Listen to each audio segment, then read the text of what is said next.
Have you ever felt that silence that hurts more than an argument? That moment when the person you love walks away, ignores you, and you're left hanging in the air wondering what you did wrong, why you suddenly seem invisible, why their absence weighs more than any words they could have said to you. And the strangest thing is that even knowing that this distance hurts you, you're still there waiting for a message, a gesture, a small wink that will calm that feeling of emptiness in your chest. That's the power of a bond when it touches a sensitive nerve, when it touches the exact wound.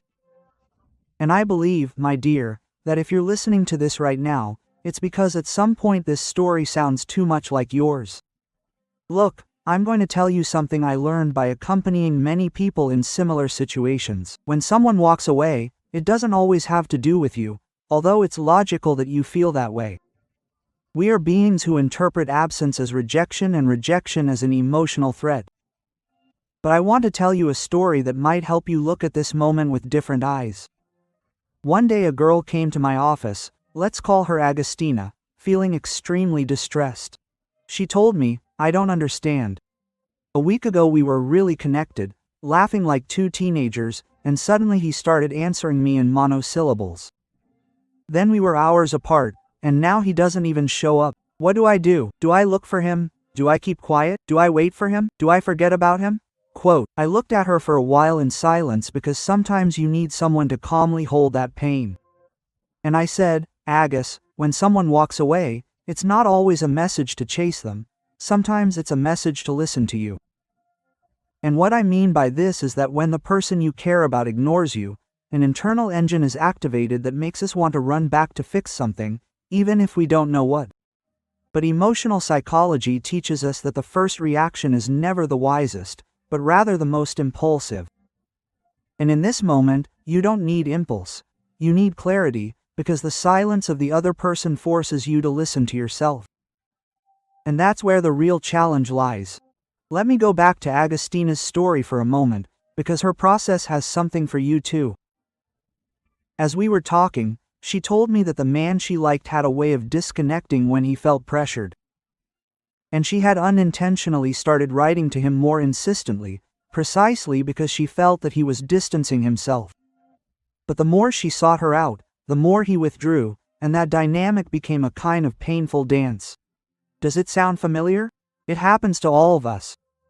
When we fear losing something, we make desperate moves, and desperation always scares away what we want to keep. So, that's where the first clue appeared, that I want to give you today. When someone walks away, instead of moving forward, come back to yourself. Not from a place of pride, but from a place of dignity. Not to punish the other person, but to protect yourself. Why? Because the bond we neglect the most when someone ignores us is the bond with ourselves. We forget that anguish, fear of loss, and feelings of uselessness are normal reactions, but they don't have to govern us. Consider this. There's a concept in psychology called internal emotional regulation. What does it mean? That when the other person walks away and leaves a gap, you have to be able to hold on without falling into the fantasy that if you do nothing, you'll lose them. The first task, then, is to stabilize yourself emotionally. And I want to tell you this with this metaphor. Imagine that your heart is a house. When someone leaves that house without warning, you're left with the windows open, the wind blowing in, everything in disarray. Don't go out into the storm looking for that person. Close your windows first, fix your inner house, because if you come out wet, vulnerable, desperate, the storm is going to sweep you away. And here begins the practical landing. What does it mean in concrete terms to turn towards yourself? It means this: for the next 48 hours, do not act from anxiety. Do not write to provoke a response. Do not seek interpretations on social media. Do not punish yourself. Do not compare yourself. Take a healthy break, not a manipulative silence, but an emotional space. And use that space for yourself. Write down what happens to you. Tell your story in a notebook. Allow yourself to feel. Allow yourself to ask yourself, what do I need today to feel a little better? And listen to yourself. Maybe it's a walk. Maybe it's calling someone you love. Maybe it's resting. Maybe it's crying. It's all valid. And I tell you this from the heart, when you shelter yourself emotionally, the silence of the other stops hurting you as it used to. Something fundamental also appears in this first key. Stop reading distance as a judgment of your worth, because it's not. People distance themselves because their fears, their stories, their internal contradictions. Sometimes they don't know how to be. Sometimes they feel overwhelmed. Sometimes they don't have the courage to say, I can't handle this. And other times, my dear, they're simply not emotionally available. And that speaks to them, not to you. But if you interpret their absence as proof that you're not enough, you're going to end up giving away too much energy. And energy is sacred. That's why the psychological work I propose in this section is for you to be able to say to yourself, I'm not responsible for what the other person can't give me, but I am responsible for how I treat myself while I wait. Let's go back for a second, Agostina, because she had an interesting turn. After working on herself for a few days, she felt that she had regained some clarity. She no longer felt so desperate to know what he was doing or why he wasn't answering. And in that place of calm, she decided to send him a brief, respectful, authentic message. No ulterior motives, no pressure, just a whenever you want to talk, here I am. He didn't respond that day, nor the next, but one afternoon he showed up and what he said was something she wasn't expecting. I got scared. I felt like things were getting serious and I didn't know how to handle it. You see, sometimes conflict doesn't have to do with our worth, it has to do with the emotional limitations of the other person. And I want to emphasize something, she didn't get him back because she chased him, she got him back because she got herself back. And that's the lesson for you. Distance isn't always the end. Sometimes it's a pause that invites you to grow stronger, because if the person comes back, it's better for them to find you at your center, and if they don't, for them to find that you moved on. I'm telling you this from the bottom of my heart. No one deserves for their peace to depend on the presence or absence of someone else. Peace, my dear, is built from within. And when you are at peace with yourself, you know very well which people add value and which people only create noise. That is why the first step when someone ignores you is not to act externally, it is to act internally, calm down, reconnect, and organize your emotional home, because from there you will be able to make decisions without being tied to fear. And now I want to leave you with something that only you can answer. What part of you feels threatened when the other person walks away? The part that fears not being chosen, the part that feels that if someone leaves, you will be left empty, the part that confuses love with attachment, whatever it may be, that is your emotional work. And what follows in this talk will help you understand it in more depth, because in the following minutes we will talk about why the distance from the other person reveals your oldest emotional wound and how to transform it so that no one can ever manipulate your peace again. And what you will discover later can change the way you see yourself and the way you relate to others. If this message resonates with you, I lovingly invite you to subscribe to the channel, share this video with someone who might need it, and leave a comment below with today's powerful affirmation. My worth does not depend on anyone's presence. And if you want to continue growing with me, activate the bell so that each new piece of content finds you right when you need it most. Have you seen that feeling that appears when someone walks away and you get trapped between what you feel and what you imagine? That empty space where there used to be messages, laughter, plans, and now there's only silence. It's as if the world shrinks and your mind starts to invent stories that hurt more than reality itself. And it may surprise you, but what hurts the most is not that the person is gone, it's that you don't understand why your soul reacts this way. Why does it become so difficult to breathe when someone decides to distance themselves? Why do we feel that if we don't get them back, we'll lose something more than a bond? And here, my dear, this is the beginning of a territory that few dare to travel. What the abandonment of others awakens in our inner abandonment. I want to propose a profound emotional journey, almost surgical, so that we can look head-on at something that we all experience, but almost no one dares to acknowledge. Because when someone ignores you, it doesn't just touch your desire, it touches your story.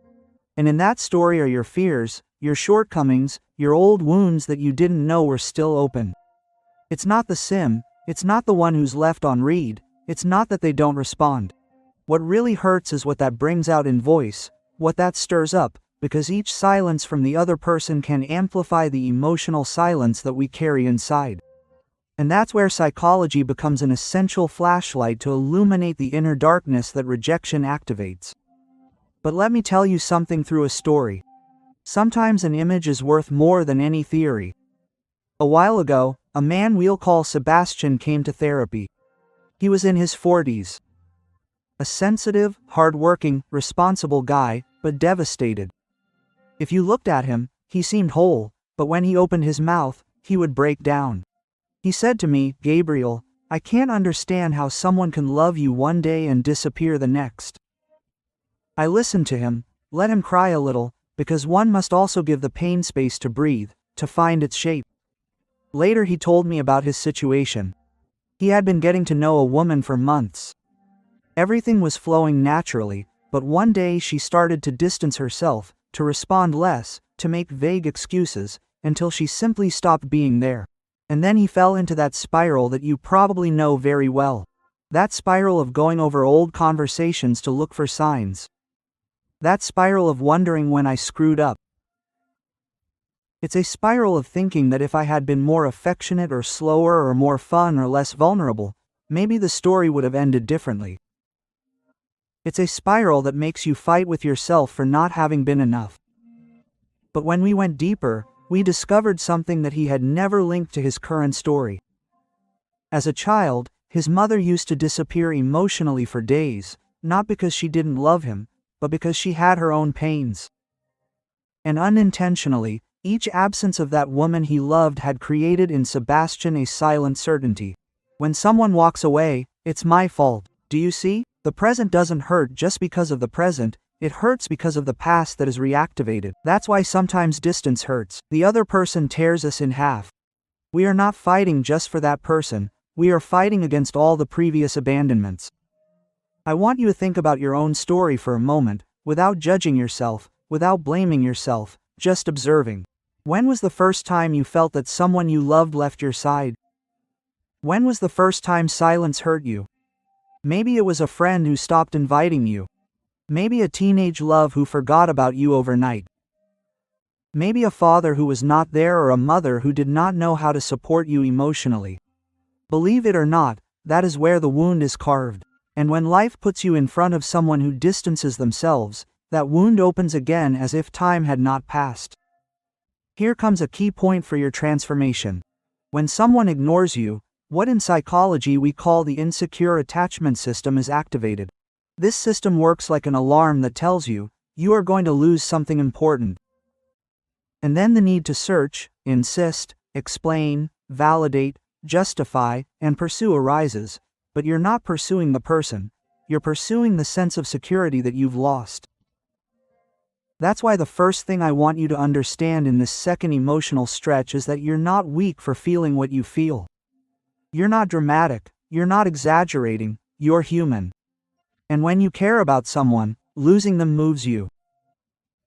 But that mobilization becomes toxic when it disconnects you from yourself, when you start acting from fear instead of love, from anxiety instead of dignity. And that's where the real psychological work begins.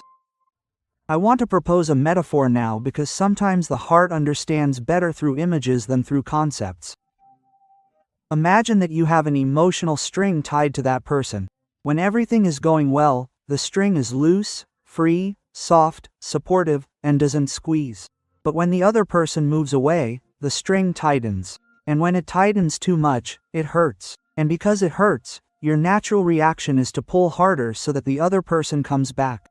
But the more you pull, the tighter the rope gets and the further the other end moves away.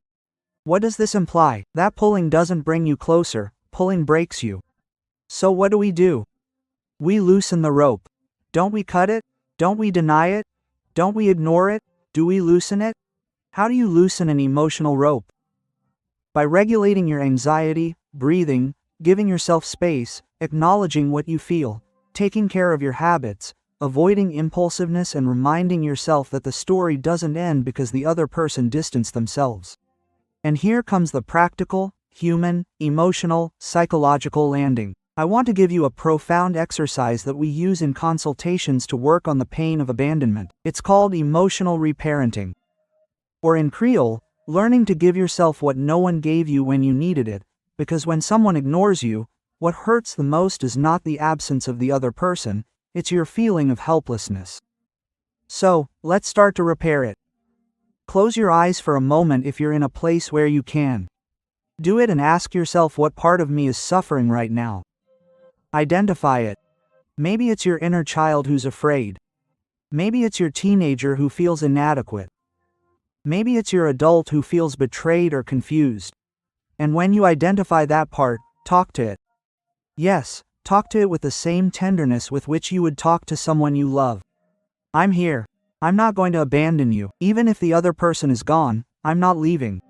This exercise seems simple, but it has immense therapeutic power.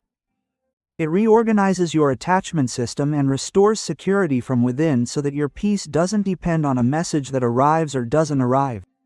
Do you want another tool? Write this down because it's one of the most important in applied emotional psychology. Cognitive regulation. Every time anxiety tells you if you don't answer, you don't care. Respond. I don't know what's happening on the other side. I don't make up stories without evidence. I'm not going to hurt myself with interpretations. This cuts off the catastrophic fantasy and brings you back to the present. And a third tool, emotional energy redirection. If today you are spending your energy looking at your cell phone, checking your last connection, imagining what you are doing, stop that circuit. Stagnant energy is sick and moving energy is healthy. Use it for yourself. Take a walk, write, talk to someone you trust, do something creative, something physical, something that gives you back the feeling of life. Because when you fill yourself with life, the silence of the other person loses its power. Now look at me for a second with your soul, because I want to tell you this with total honesty. No one who is truly emotionally available is going to leave you in constant uncertainty. Occasional distance is part of life, but sustained indifference is something else. And when someone chooses not to be there, when someone does not have the emotional courage to say what they feel, what they want or what they fear, you have no obligation to live in that fog. The silence of the other person is not an invitation to pursue them, it is an invitation to choose you. But before moving on, I want to leave you with a question that will help you understand. Opens very deep internal doors. If the person who ignores you came back tomorrow, what state would they find you in?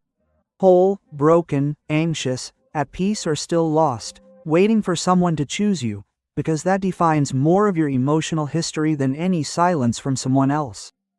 In the following minutes we are going to enter the most uncomfortable, but most revealing terrain of all. How do you identify if the distance of the other person is a sign of emotional incompatibility, a defense mechanism, or a subtle form of emotional manipulation? And what do you do in each case so as not to lose yourself in the attempt? And what you will discover later can transform not only this bond, but your entire way of loving. Have you ever stared at your cell phone with your heart on pause, waiting for a message that never comes, while your head comes up with 1,000 theories and your soul shrinks a little more with each minute? That moment when you no longer know if the person walked away out of fear, discouragement, confusion, or because they simply stopped feeling what you feel, and the question that hurts the most is not why they was, but what do I do with myself while they're gone? Because, my dear, when someone ignores you, you're not just trying to understand the other person, you're trying to hold on to yourself on shaky ground. And today I want us to enter a space that's key to understanding what's happening to you and, above all, what to do with that distance that confuses you. Because not all silences mean the same thing, not all distancing speaks to you. And if you learn to read the emotional message behind each behavior, you'll stop taking what isn't yours personally, and you'll recover an inner power that you may not have known you had. Let me start with a story that will resonate with you. A few months ago, I treated a woman we'll call Lucia. A warm, intelligent, sweet woman, but with such deep sensitivity that sometimes she didn't know where to put it. She met a man who seemed available, attentive, present. And for the first few weeks, everything was magic. Long messages, loving goodnights, chatting until 3 in the morning, plans, caresses, those things that people do. That one begins to dream a little prematurely. But suddenly he began to answer differently. It was not a total silence, it was a selective silence, a silence that chose when to appear. She told me, Gabriel is not ignoring me completely, but he is not there either. And that drives me crazy. And I know that you understand that phrase perfectly, because sometimes what hurts the most is not the total absence, but the intermittent presence, the one that confuses you, that excites you, that traps you in a cycle where you never know if you are in or out. So, the first thing we did with Lucia was to differentiate the types of distancing, because each one requires a different emotional response. I am going to share them with you so that you can recognize which one is yours. There is a type of distancing that occurs when the person is afraid.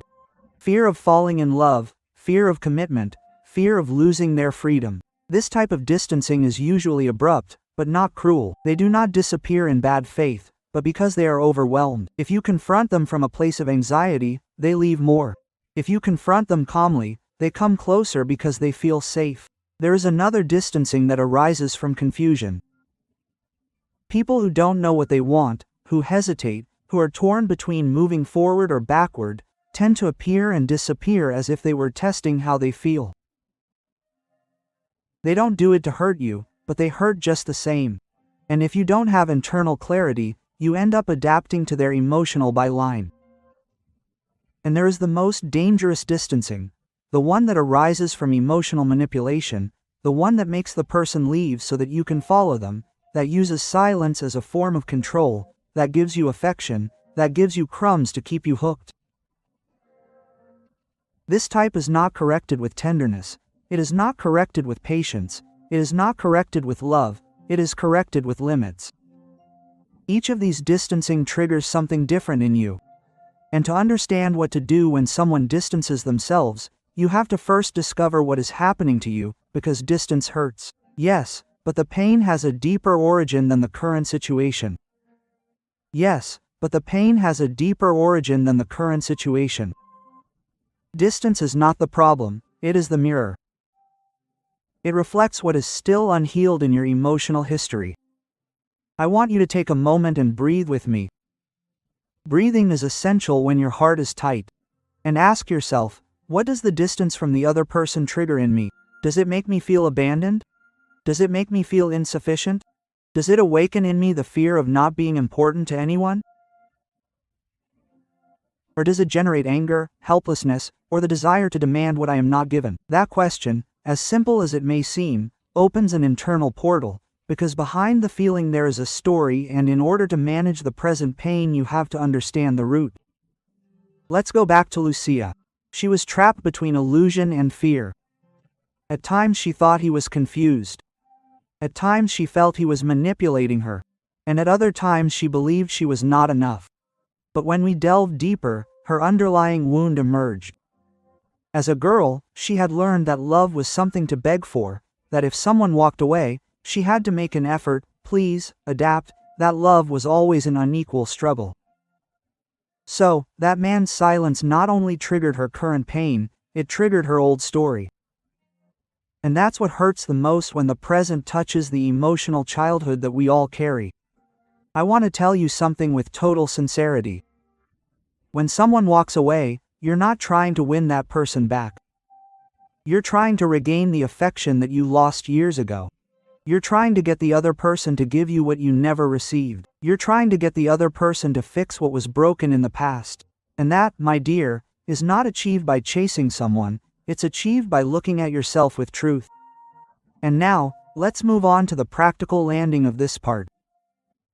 I want to give you an emotional process in 4 steps that will help you understand what to really do when someone walks away without losing yourself. First step, conscious observation. Don't react, don't write, don't despair. Observe the other person's behavior as if you were a witness, not as the protagonist. Ask yourself, is this confusion, fear, or manipulation? Observation empowers you. Impulsivity takes it away. Second move, emotional validation. Allow yourself to feel without judging yourself. Name the emotion. Say, what I'm feeling is anguish. What I'm feeling is fear. What I'm feeling is rejection. Naming what you're feeling organizes you internally. Leaving it unnamed disorganizes you. Third move, psychological reframing. Every time your mind says, I'm ignoring myself because I'm not enough, respond, I don't know what's going on the other side.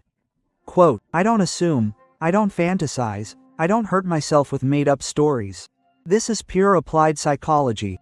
It creates a neurological break that stops anxiety. Fourth move, action from dignity. Wait for your emotions to calm down before making any move. And when you do, keep it simple, clear, and honest. No ulterior motives, no manipulation. Something as simple as I'm here if you want to talk. That phrase said from serenity reveals your self-esteem and passes the buck to the other side.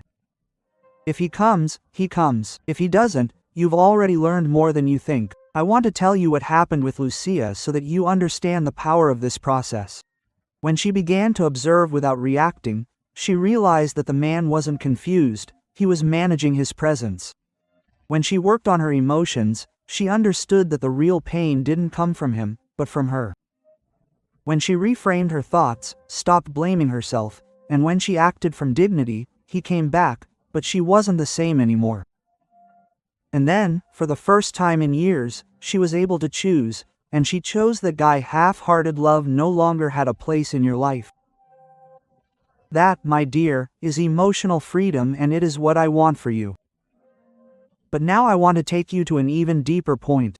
I want you to ask yourself something that perhaps no one has asked you before. If the person who ignores you today asked you to come back tomorrow, would you be coming back from a place of love or fear, from choice or necessity? Because if you come back from a place of fear, you will repeat history, but if you heal your fear, you will choose from another place, and that changes everything. I want you to understand something with your soul. You do not need anyone to come back to feel enough. You need to come back to yourself, reconnect with your self-love, come back to your center, come back to your peace, come back to your dignity, come back to your emotional truth, which is not desperation, which is not helplessness, which is not that feeling of emptiness that the other person leaves you with when they leave. Your truth is much bigger than that, and it awakens when you stop chasing and start looking at yourself. And now I want to leave you with a question that opens up an immense path. What part of you believes that love is only deserved through sacrifice? Because that part is what we are going to heal together in what comes next. In the next few minutes, we are going to talk about 5 concrete actions that completely transform your relationship with someone who distances you. 5 movements that not only work, but also build respect, emotional clarity, and self-esteem. And what you are going to discover can forever change the way you love, choose, and stand up in the face of any distance. If this space is accompanying you, I invite you to subscribe, share this video with someone who needs it, and leave today's powerful affirmation in the comments. I deserve a love that stays. And if you want to continue this path of emotional growth, activate the bell, so we can continue to meet where your true strength begins. I want you to remember something fundamental. When someone distances you, you still have power. The power to stabilize yourself, the power to choose, the power to chart a healthy emotional path. And that power appears with 5 deeply human, deeply psychological, deeply transformative movements. And today we're going to delve into each one, but not as a technique, but as an emotional truth. I want to tell you a story to open this section, because stories teach us what theory cannot. I recently treated a boy named Mariano, a noble, sensitive guy with a tenderness that sometimes made him too open to the pain of others.